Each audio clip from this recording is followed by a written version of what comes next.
Hello and welcome to Bothering Strangers with Max Hearing. I'm Max Hearing, and today I have an incredibly interesting guest. He played three sports at a very high level. He played college basketball at Ohio State, DePaul University, and finished up at Seattle University. He then went on to play a couple seasons for the North Melbourne Kangaroos in the Australian Football Leagues, in the Australian Football League, and then he decided that wasn't enough, so he needed to go to the NFL, and then he played for 2 years for the Carolina Panthers, and now he's a photographer. My guest today is Eric Wallace. Eric, how's it going? Of It's going well. Thanks for having me. course. I hope I covered everything. You did. You did. Just like, maybe there's something I missed. Well, I put it in my resume. I'm a three-time professional athlete. I played professional basketball as well. I didn't read that anywhere, man. So I played three sports professionally. NBA is the highest level of basketball. I actually had two tryouts with NBA summer league teams. I made one team, the Mavs, and I got cut right before the summer game started. But But other than that, I got everything. and then I played a little bit in Australia. I played some pro ball in Australia. I played some semi-pro here before I went to Australia. So I've been paid in three different sports. That's crazy. Yeah. Where did you play? Where did you play basketball? Well, Seattle University, and I played for the Salem. God, I forgot what the team was called. That was a semi-pro team I played. I played a couple games with a Siebel team in Melbourne. Yeah, the second league pro team in Australia. Okay. Yeah, So I mean, you didn't. I mean, like most Americans don't even know that there is something called Australian rules football. yeah. It's I don't know the rules. But I've watched it, and it's interesting. It's like It's it's exciting to watch. it's such a different game. They've made like the official league made an official video, literally explaining it to the rest of the world and namely Americans. Comparing it to what sport you might know and what sports are incorporated into it that we might be familiar with. Because it's a mixture of, I'd say, volleyball, basketball, soccer, rugby, a little bit of that. And, it's just all culminated together in a 150-year sport that they've been playing for a long time. Which started as just an off-season activity for cricket players over there in Australia. Then they started adding rules and referees and teams and leagues, and then you got the AFL, which is known today. Is it the most popular sport in Australia? Yes, cricket would probably still be number one there, cricket, but AFL definitely hands down. You got kind of a divide in the country where most people watch mostly AFL, and it's one of the most packed out games I've ever seen, rivaling European soccer. But, they're getting 60, 70, 80,000 people per game. And I'd say because half the country, they'll be more geared to rugby, watching rugby over there. But AFL's definitely, top two, top three sport over there. But cricket, I'd probably say cricket is probably their go-to pastime. Cricket, I don't understand it at all. I was there for 4 years, and I was like, what what if, what am I watching? What is it? What is this knockoff baseball? It was fun to play though. Was It was it? fun to play. Yeah.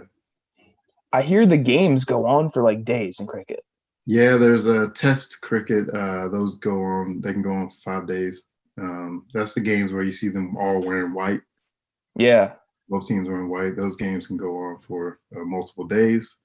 And some Australians will attest to say, yeah, it's more boring, and it's more you gotta have grown up with cricket to really enjoy those games.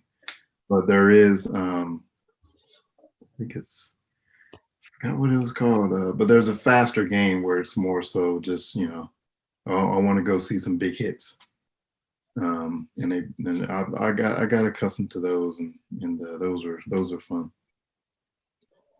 So, you played in the NFL for a couple seasons, where you were arguably the first American, like we talked about before, kind of up in the air to play in Mhm. the AFL. You play for the North Melbourne Kangaroos. Now, forgive me, but was that like a top tier team? Like, where did that kind of rank in the whole AFL Yeah, system? the AFL is the NFL of Australia. Okay, North Melbourne is one of 18 teams in the league, and each team does have their to compare it, kind of like the NBA has G League now.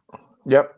Um, each team does have their reserve team, where they sign 45 players to the list, to the roster, and only 23 play in the game every week.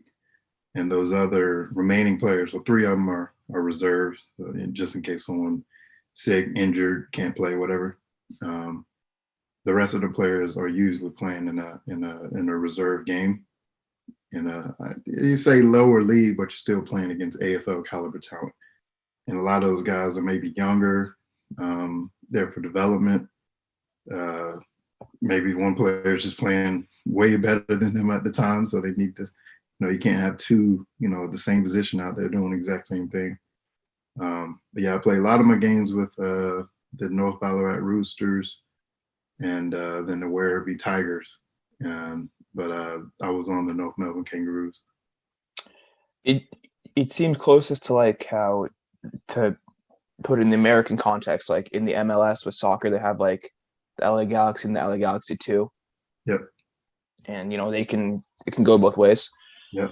Call it down throughout the week. So yeah.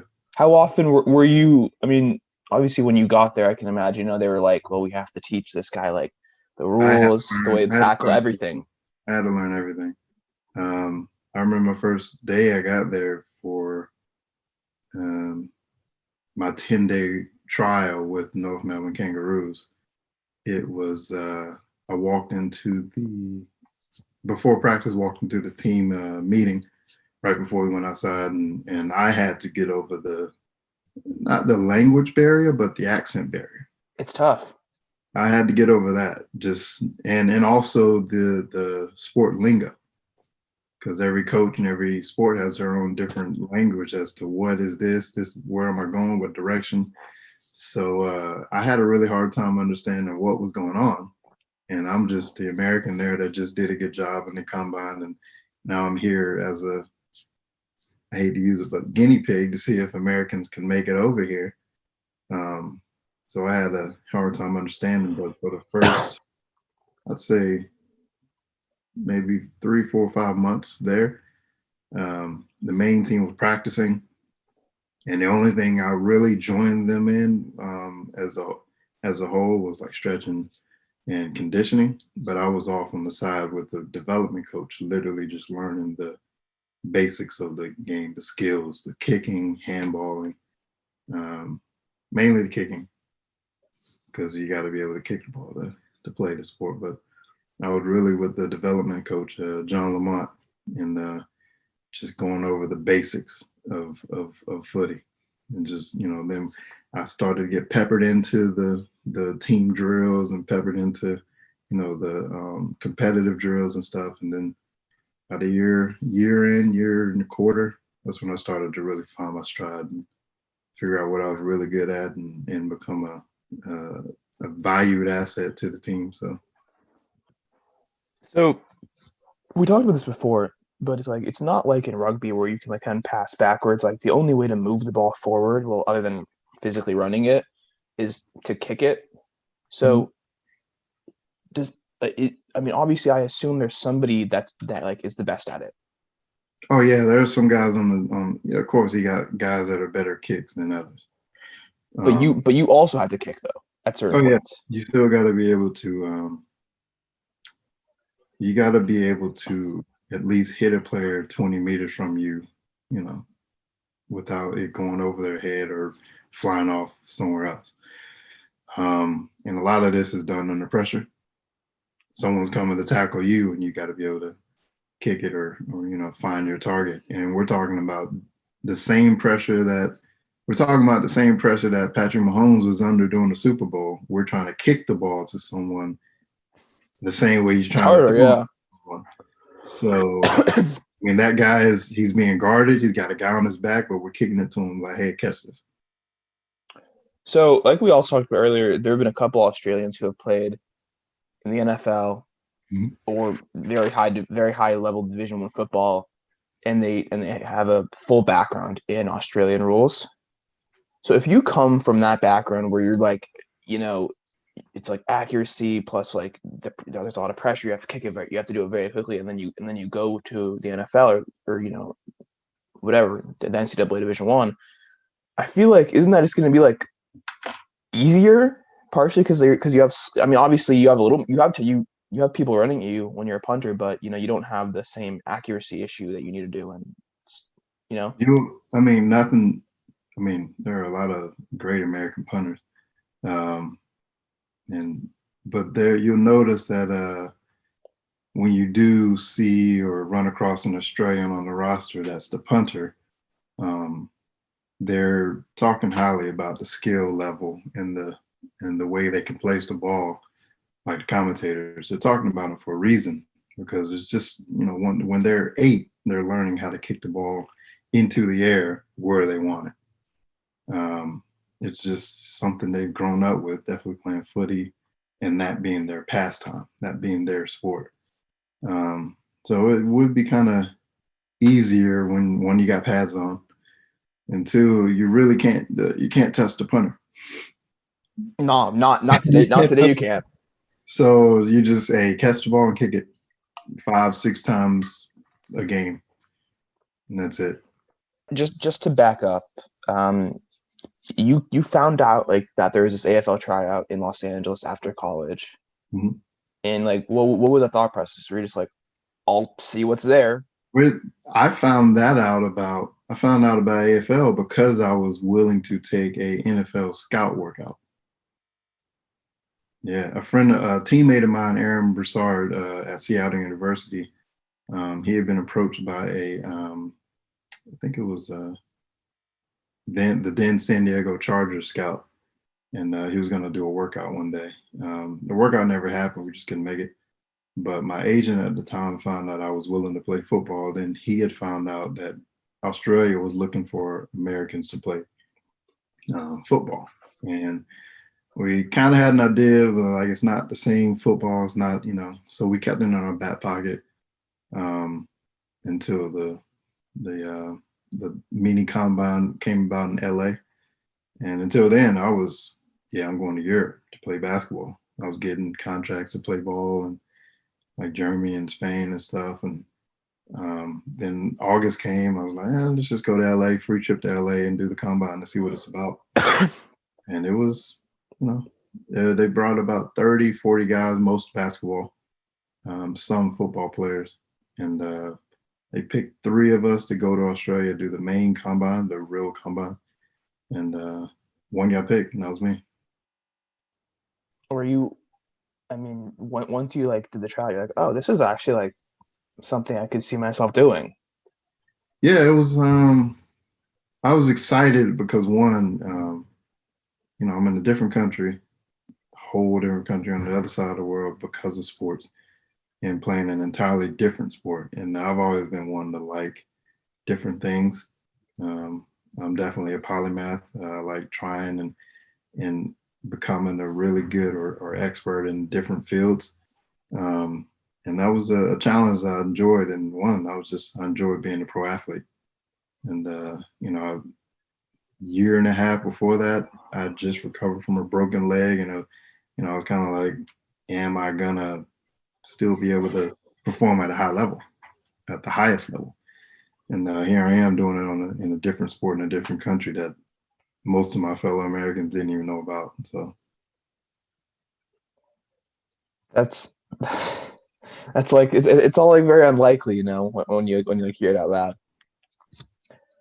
So you did that for about 3 seasons, North Melbourne Kangaroos, and then you kind of like through the grapevine, I feel like heard about like an opportunity to like you went to a mini camp with the New Orleans Saints. Yeah, it was before I left Australia. I was calling a couple of my friends that I knew in the NFL or who were coaches or scouts, and I said, "Hey, if I come back and try out, what do you think?" And most of the response was, "Yeah, why not?" Why not try out? Yeah, like, what do you think? I was asking, like, do you think I'd be able to make it, or do you think I'd be able to, at least, get on the team or get a look or something? They were like, "Yeah, why not? You should go for it." And came home, and I had some money set aside to go to Italy, and I used that money to hire a trainer, a football trainer. Just, hey, teach me the basics, routes, throw me the ball. He used to play quarterback at UConn and I think Notre Dame. Zach Frazier is his name, I think. Yeah, Zach Frazier. And he trained me for about 3-4 months, and finally got.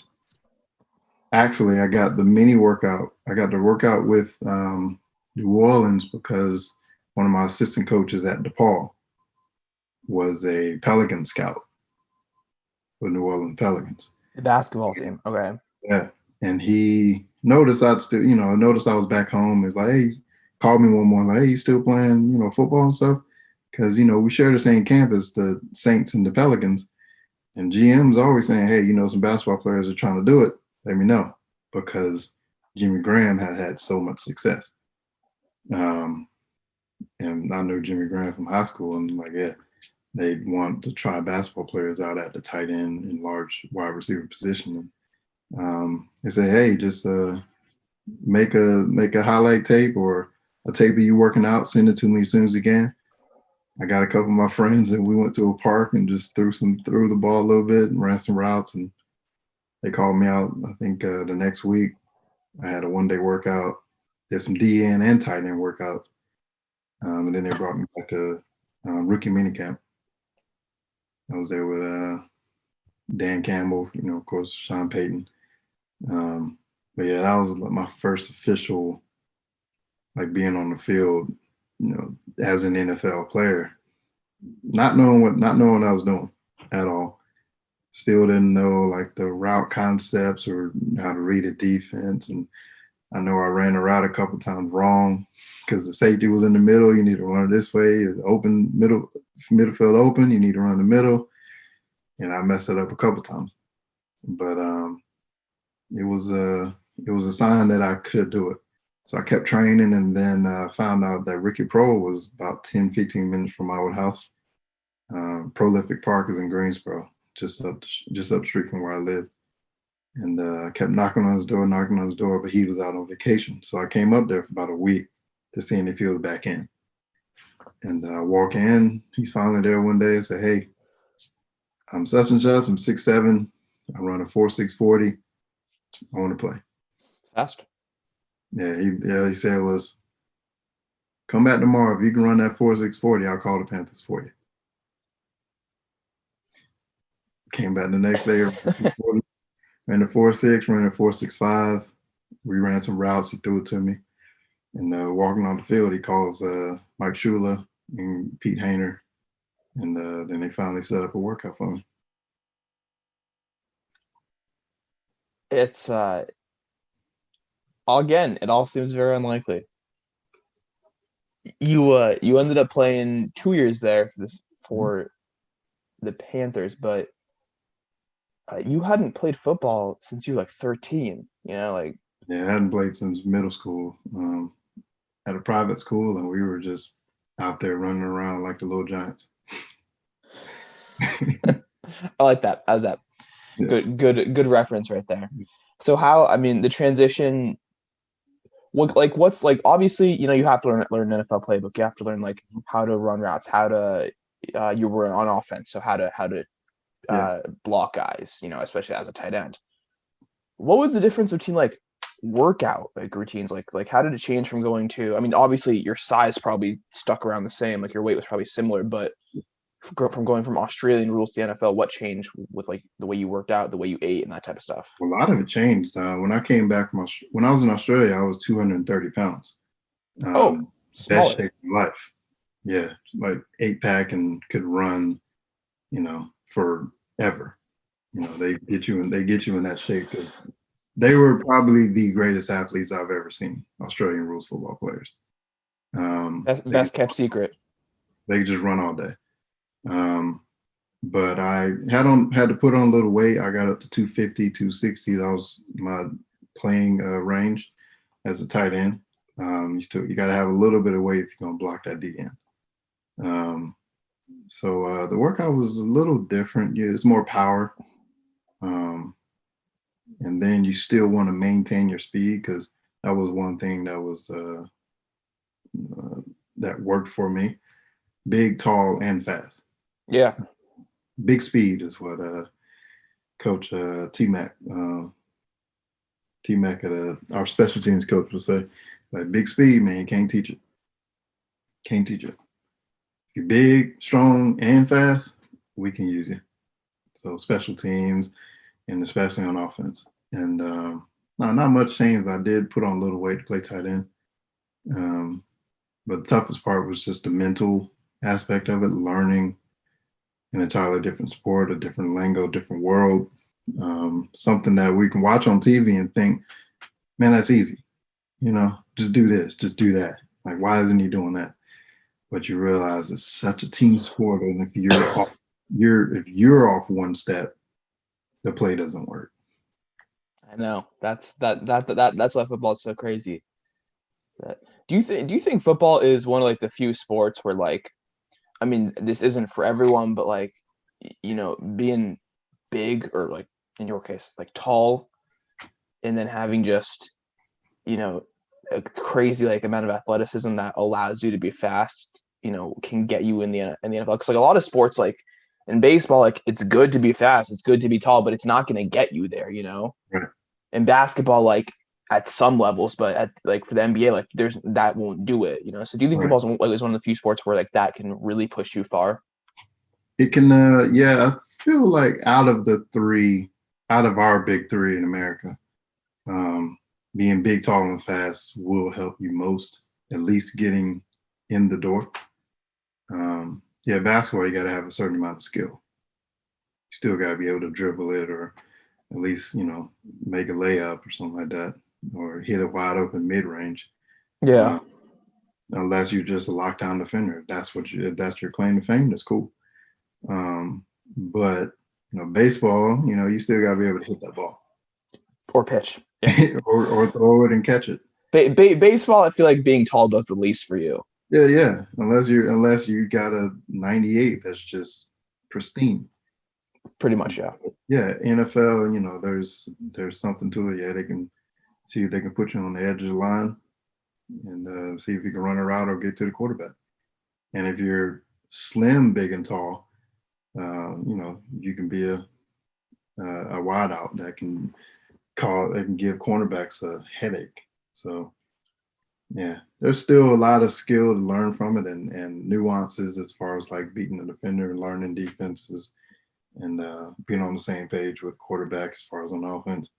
But yeah, I feel like out of the big three, yeah, you got a better advantage there getting on the field as doing the other two. It's hard to turn away 6'5" plus and 240 plus and athletic on football. And you're at least going to give it a look. You're at least going to go out and take a look. Do you think like, for as far as the future of the NFL goes, are there a lot of dudes like that running like out in Australia, like, or maybe New Zealand, who are like from rugby, Australian rules backgrounds, who may have that and they're just not being looked at? I think the bridge will start to get easier to cross. I think so. I look at a former teammate of mine, F.A. Obata. He's Nigerian from UK. He came over from the UK NFL program. Oh, I heard about this. Yeah. So, and he's an ambassador for that now. NFL, just like the AFL came over here to get Americans, NFL is looking at around the world to bring in different talent as well. Not to overlook, our homegrown talent, of course, but NFL, NCAA, we're always looking at international talent that is next, and it's only going to get better because the world's getting smaller. It's Yeah. getting smaller, and it's hard to not see the talent on the other side of the world with one social media and you put a video on anytime. But yeah, I feel like the bridge is going to get even easier to cross now. Do you think, like, when you look back to playing three years in AFL, do you get like injured a lot? Like, do you think the game's more physical there or in the NFL? Like, how does that work? It's there are no pads in AFL, and you do have your big collisions here and there, but the flow of the game is more, I'm guarding you, you're guarding me. So there are less hits. You wake up the next day feeling like you got hit by a train. You do. You do. Probably you do specifically, yeah. You don't recover until Thursday of the next week fully. It's a very taxing game. You're running at least 10 to 12 miles in that game. It's probably, I think it's the most in any game in the world. It's more than soccer. Soccer runs 5.5. Oh, I heard like 7 to 10 if it's really it might be more if you're playing a full 90, right? The possibility is 7 to 10. It probably is now because players are getting better and faster and the game's just going way more back and forth there. We had one player in AFL. He ran 20K in one game, multiple occasions. What was he doing? He played wing. So wing, when you're a winger, you do run more than the rest of the team because the field is an oval. It's an oval. Mm-hmm. So if you play on that wing, you got to cover. If this is the oval, you got to cover from here to there, and you're just doing that back and forth. Little offense, little defense, and you're just little defense. You might go in the middle a little bit. You might go in the back a little bit. Most ground to cover. Forward. Yeah, but this is your territory. How much do you think you ran in it, like, or your position at least would run in a game if you played a full game? But Ruckman, on average, runs probably the third most on the team because we need to be a relief kick to someone. We help on defense and we help on offense. So we're all over the field. We're literally all over the field. And if the ball goes out of bounds, they throw the ball in. We're tussling and wrestling to tap it down all over the field. So I think the most I ran in one game was 13K. 13K, so that's like. I went into my last year. That's when I got in. That's when I was in AFL shape. That's like 7-8 miles right there. Yeah. Wow, that's a lot. Okay. And I wasn't even like good. Like our main ruckman, he clears 17, 18 a game. So people are gonna hear 13K, they make 7-8 miles. People run 10 miles at a time, but it's not like that because it's a sprint, right? Isn't it normally like you sprint, you stop, you sprint, you stop? It's a continuous. You're never not moving. Okay.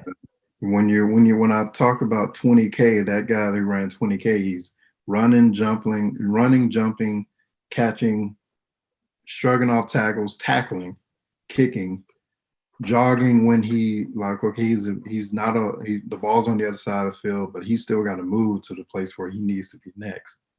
Okay, let me jog, let me get here, let me figure out what's going on next. Oh, I need to go sprint.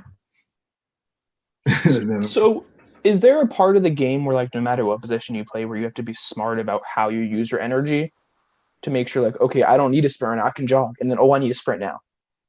Ruckman and probably because there's only 2.5 of us on the team. What is half? When I say 2.5, I mean a lot of times ruckmans will be interchangeable with a full forward. So I'm 6'7", and one of our full forwards would be 6'6", 6'5", and to give me a spell or give me a breather every now and then, the ball goes out of bounds in the forward position. The forward to take it. Like, hey, I got it. You go out there, catch your breath a little bit. Or if I go out for a little bit, for a minute or two, someone else has got to take that position. The full forward comes up, someone to rotate to his position because it's hockey subs. Oh, it's like lines. It's like you kind of. So But throughout the game, people are coming in and out, and there's only three guys on the bench. Only three guys on the bench. but even if you're starting, you're only getting little bits of time off the like to kind of catch your breath, and then you got to go right back on. Like you might not even come off the field. Oh, there's a possibility you'll play a whole game. You might not come off the field. And how long are games? 4 20-minute quarters, but each quarter has overtime stoppage, so it's 4 30-minute quarters. Do you have a bigger break at is there halftime? Yeah, it's about, I think it's 10-minute quarter, 10-minute halftime, but that feels that's insane. So the best athletes I've ever been around. I don't know of any, and this is not to disrespect other athletes. No, not at all. But I don't know of any other athletes who are in better shape across the board like that. The only other athletes I can think about are decathlon runners. Oh yeah, decathletes for sure. But that's what they do, like marathon, like Ironman people. But I know a lot of AFL players that they do that. They compete in that stuff. So when you got to the NFL, and then of course, the hard part, learning the playbook, learning the routes, that stuff. But when it came to the conditioning, were you like? It was easy. Yeah, like it was nothing compared to what you're doing. I've been used to hellish preseasons where it was just running. We came over, actually during November time, we come over to Utah and train in Utah in the mountains, and we just run there and do our team. For the Panthers or for Australia? For Australia. Okay. Most teams would go do high altitude. We come to Utah. I know some teams went to Denver. Sure. And, we do mountain training, and we train there for 2.5 weeks, 2.5 to 3 weeks. And then we go back to Australia in December. And when it's blazing hot, and we do summer. Another 2 weeks of training, mostly conditioning. We do our conditioning tests, our 2K time trial, 5K time trial, our 300-meter shuttle runs, and then we just keep training, and we're getting like really good shape. Then break for Christmas, come back and get ready for preseason, and the season will start around March. Yeah, okay. Season starts now. When you think about like your last season, when they were like, okay, you can play now, like you're good.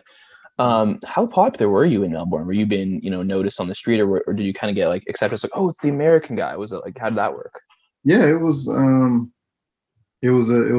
joke of a friend of mine that played basketball there before I got there, and he was like, yeah, you picked the right sport. Because the joke was like, yeah, we'd go out at night, and we get a little bit of notoriety as the basketball players of Melbourne, but as soon as the football players walked in, couldn't even get a drink order. So it's kind of like the AFL players are, they were noticeable, city celebs, but it was really fun to be walking down the street and someone yelling out, "Beast!" Oh, that was your nickname, right? Nickname in Australia. Now, that's the Beast. Yeah. You were probably like you were one of the biggest dudes on the team, right? As well, like up there. Yeah. Todd Goldstein, he was 6'8", taller than me. There were some guys similar size. We had 2 guys that we recruited after that. Braden Pruce, he was 6'9". Mason Cox came from Texas. He's at Collingwood now. He's 7 foot. That must be difficult. I feel like being 7 foot with running. Way easier. What about running? Isn't it hard to get pick up that speed at that height? No, you don't need speed. You're tall. Oh, I guess like in the NFL, I guess if you're that tall, you learn to get in AFL shape, and then you learn to use your advantages to help the team. I knew I couldn't run as much as Goldie, Todd Goldstein on the team. I couldn't. I couldn't run as much as Mad Jack Daw. He was the first Sudanese-born player to play in the AFL. He was at North Melbourne. But I knew I was athletic. I was fast. I was big and strong. And once you bridge the gap of being able to at least finish out a game, you start to learn where you can implement your own flair into the game, and the team takes what you can bring to the table. But if you can't finish a game or run around the field, it's hard to figure out where you can, because your whole game, you just 8, 10, 20 steps behind where you need to be. So if you are a player in Australian rules and you can like go short spurts or like really good, but you don't have a lot of energy, do you have a lot of value on the field at that point? Some do. Depends on how much value you're given on those short sprints. Okay, so maybe you could be a reserve. There were some guys who really couldn't run. Yeah, they can run better than your average American who's been in quarantine for 9 months. Yeah, of course. Or your average American who's been growing up on stuff we like to eat, but they're still not as great of a runner as the best runner on the team. But they might be able to. They're like untackleable. Sure.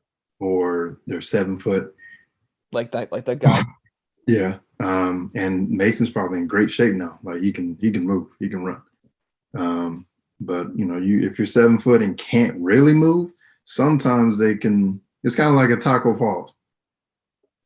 You're 7'4", but we can work around being 7'4" because no one else is 7'4".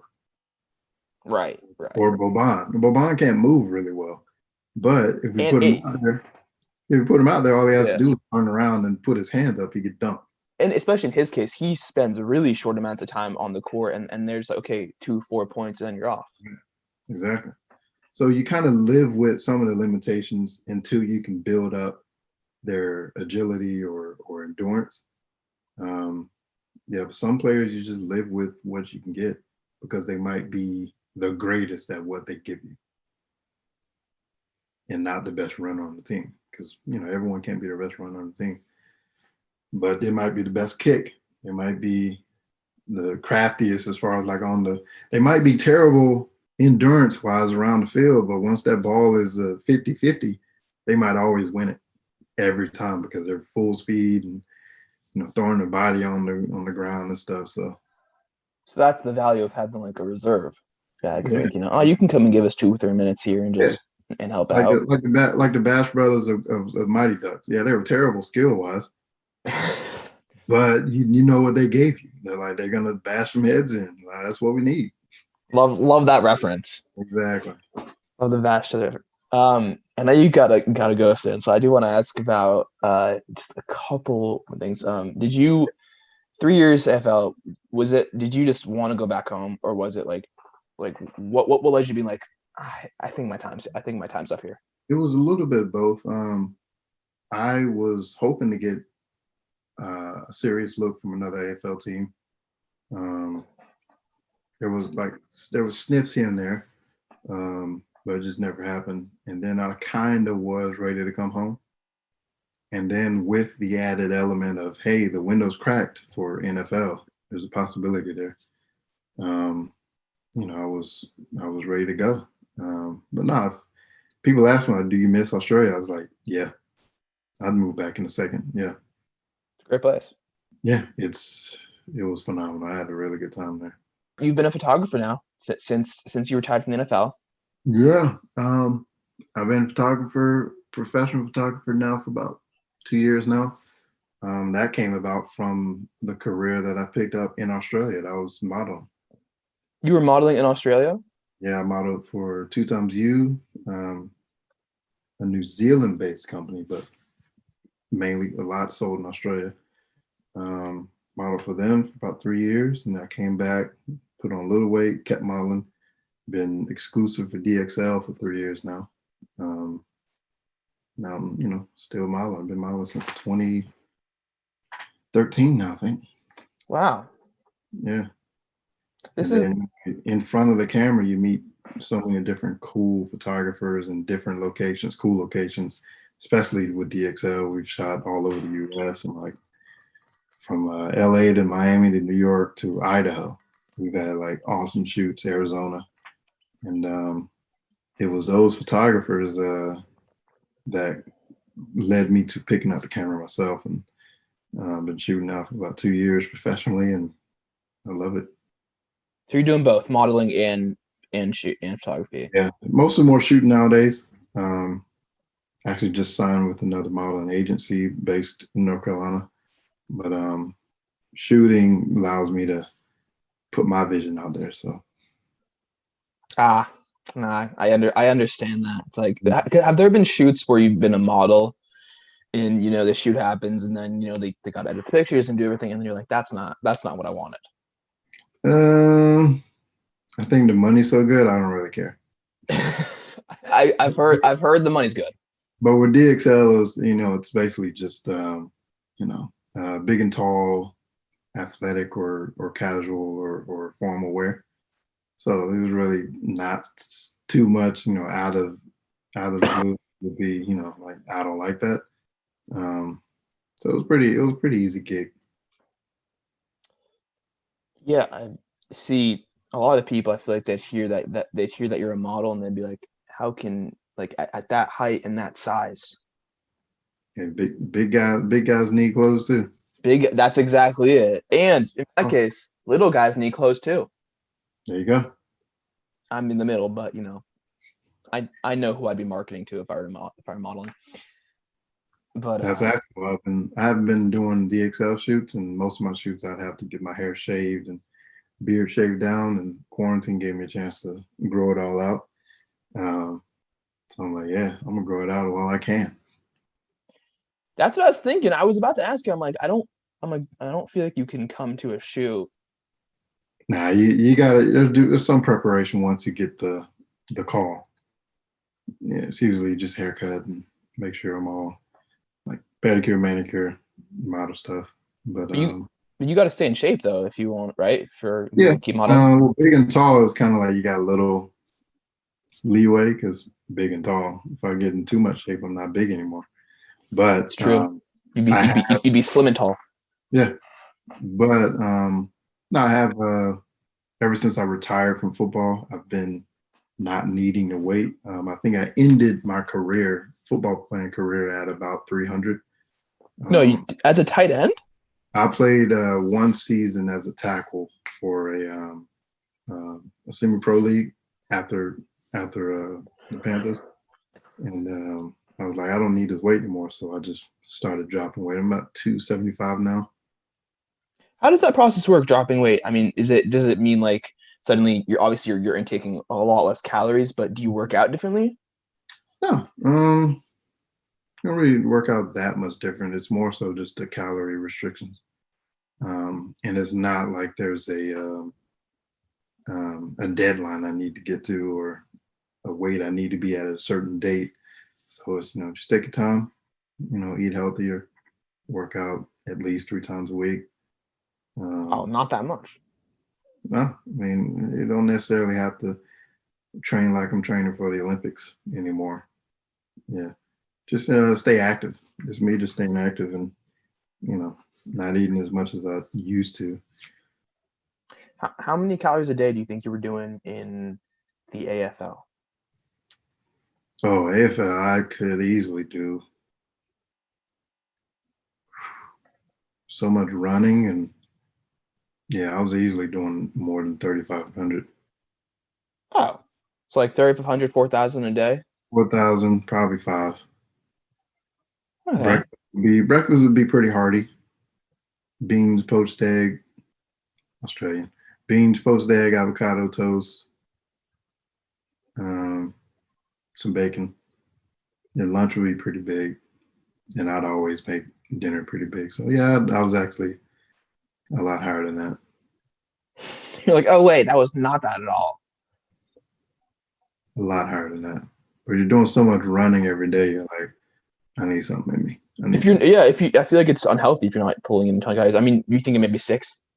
Yeah, probably more than that, yeah. And then when you got to the NFL, obviously a little more weight, Mhm. less running though, like less conditioning. So how many? So like, Less running conditioning, but you're talking about full 100% exertion as far as like in drills. okay. So Yeah, do whenever you you're putting that sled or blocking that DN, it's set, go, 100%, 100%, 100%, stop, oh then do it. wow. Yeah, Do you think you were do you think you were burning more over in the AFL or in the NFL? probably AFL. Okay. So you suddenly were like, okay, I don't need to eat as much in the NFL. Still a lot. You're an NFL player, but just Mhm. less. Yeah, yeah, AFL, like there were some days you just go home shaking because you just probably, some of those days I didn't have enough to eat. Oh yeah, if you didn't prep properly. We just ran like crazy. Um, yeah, NFL, I mean, there's really not many days where I felt like that. Training camp, because it was so hot in Spartanburg. In Um, August, right? yeah, That's the hottest time of and year. some days where the rookie takes all the reps, and Greg Olson's over on the sideline chilling for the day, and I got to take second and third string reps. And no, it's good. You want your reps, but Right. you're like, oh my god, I'm tired. Because it's also like, I mean, the South in August, like 195, 170% humidity, something like that. So you're sweating a lot. There was one day, it was ridiculous. The on-field index was like 119. So you must have to hydrate like crazy then. So much hydration. You got, wet, cold rags, stay hydrated. Yeah. How many dudes passed out? Do you like when you remember that? How many guys were just like passing out from not hydrating it properly? Oh man, I almost did. You were But close. I was close. I just, like, let me get a spell. And I went back in the next play. But yeah, I've seen a lot of guys pass out. It's a lot of throwing up. Throwing Um, up, yeah. and that's just literally in the middle of the play, then you keep going. Do they like run off or are they throwing up on the field?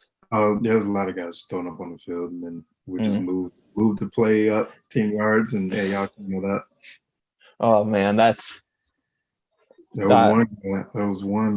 It was a rookie DN. Um, it wasn't against me, but it was minicamp, rookie minicamp, and it was a rookie DN came in. He threw up while in the middle of the play, while getting blocked by a tight end. Threw up on the tight end. Threw up on the He tight. threw up on him, right? Yeah, And he's wearing a helmet though, right, too. I mean, it just all went all through. He had to step off the field. Oh yeah, they both had to do a little cleanup. It was better you than me. Wow. But I also feel like, like we talked about, like compared to the rest of the rookies there, you had to be you're older too, so like you were more physically mature than they are as well. But beyond that, from AFL, it had to be easier. Yeah, the conditioning part was a little bit easier. Yeah, the biggest learning curve I had was just the plays and ins and outs and learning how to block effectively. Um, but the good thing about the plays is Pete Haney was such a hard, demanding coach that he made you learn to play. But How many, I mean, do you think a lot of your skills from AFL transitioned? yeah, yeah, I think so. Being a being in such good shape and then being able to run routes back to back to back wasn't too big of an issue. Yeah, it was tough. It's tough. It's not easy. There was never a day where I was like, today's practice was easy. There was never a day. So something would be wrong if you were saying that. There was never a day at Carolina I was like, huh, I didn't. That was easy. Yeah. But it wasn't. I didn't feel as you know dead beat as I did my AFL ever. Except for just the heat, where I was like training camp. And then one day when I think it was just we had three tight ends that whole day. Greg was off, Ed Dixon was off, so it was me, Chris Manhertz, and one other tight end for the whole day. for that whole training camp It's practice. it's a lot of reps to take right there without having a third guy. And there was one, and we do 7-on-7 as well. 7-on-7 is just routes.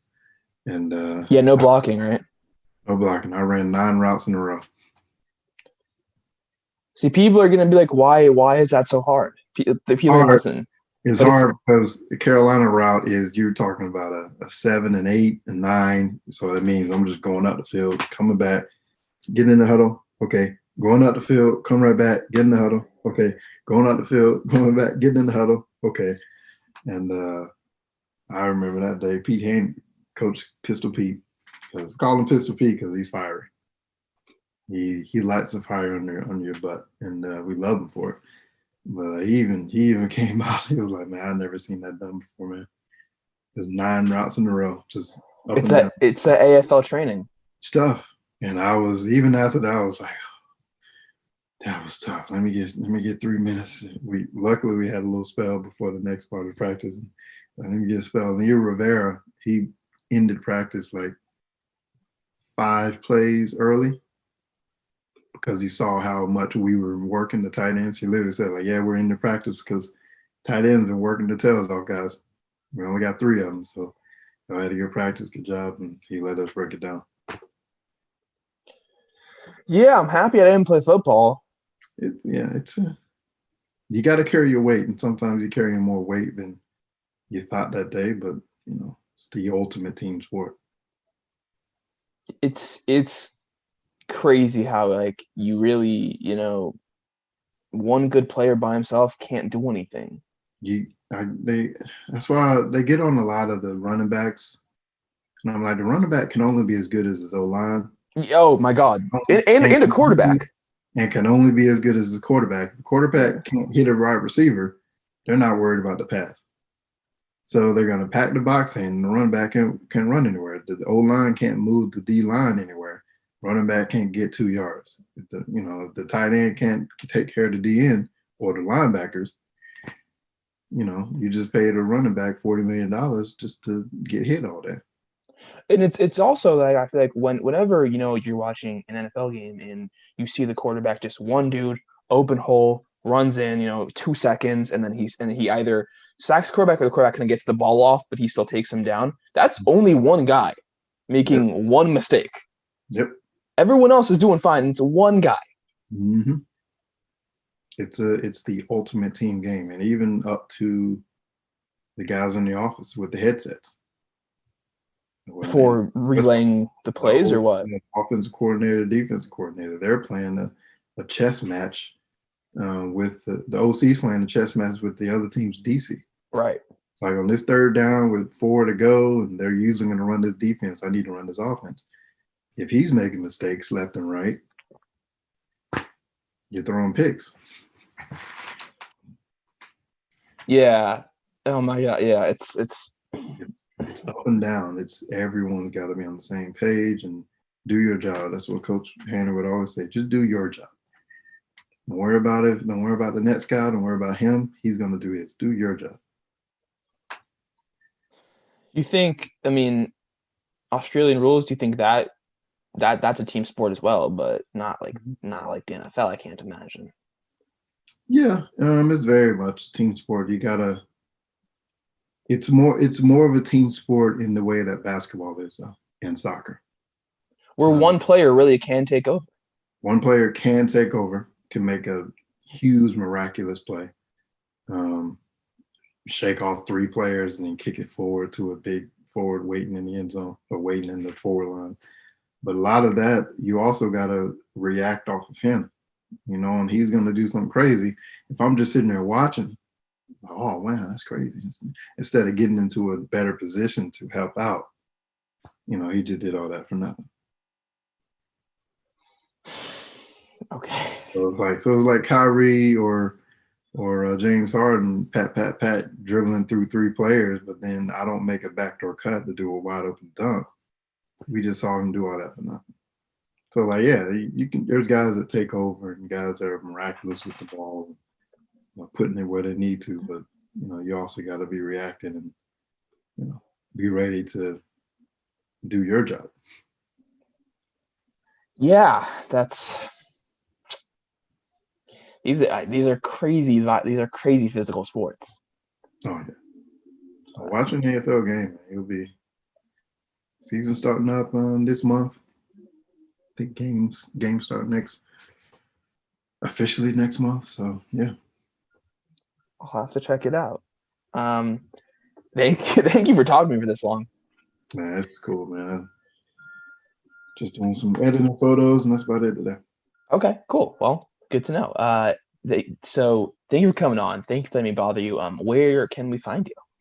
Oh yeah, I'm on Instagram, of course, at Polymathic Wallace, POLYMATHIC Wallace, and Twitter. I hardly tweet, but Polymathic EW. And yeah, I'm always shooting and going to the next photo shoot, and check my website at www.wallaceric.com. If you want some pictures done and you're out there in North Carolina, go see Eric Wallace. Or if you're looking for some models in the big and tall size, Both sides of the camera.